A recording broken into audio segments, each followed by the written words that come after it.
Dear Somerset College, I want to start by apologizing for not being there in person and to thank Livy for representing both of us today.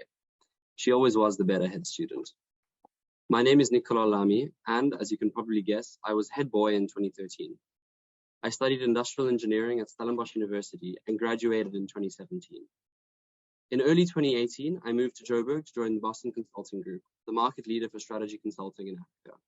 To share a few examples of the work that we do on the continent, I've worked on creating a national park for chimpanzees in Guinea, setting up a foreign investment accelerator in Rwanda, and mobilizing private sector-led interventions to address some of South Africa's most pressing challenges: energy, infrastructure, water, logistics, and crime.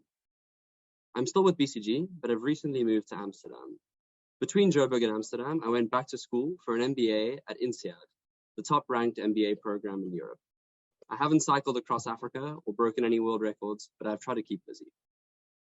There are a couple of reasons I wanted to give a slightly longer update about what I've been up to until now. The first is that my journey since high school is undoubtedly thanks to my time at the college. My first day at the college was a hike up the Helderberg, day one of Trek.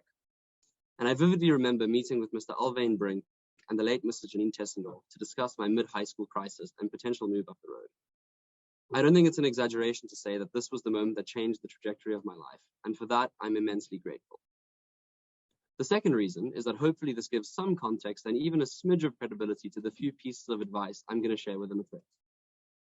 Back in the day, every college speech needed to have a quote in it, and seeing as I've not done one in a while, I have about 37 quotes for you spread across 3 pieces of advice I'd like to offer. Okay, piece of advice number 1 and quote number 1. What you aim at determines what you see, end quote. Set a goal and aim for something.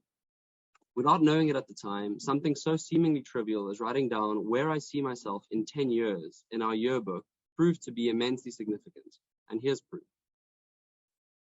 Give yourself something meaningful and challenging to work towards, something specific enough that it helps guide your big decisions, but flexible enough that it allows you to enjoy some of the curves in the road.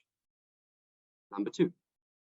My dad taught me an old Italian saying, which very loosely translates to fly high, but stay grounded. You all have a platform from which to do amazing things, and I hope you will. But remember the value of humility. Otherwise, you might be very successful, but very lonely. For number 3, I'm going to rely on an email that Steve Jobs sent himself some 13 years ago. Have a read through it.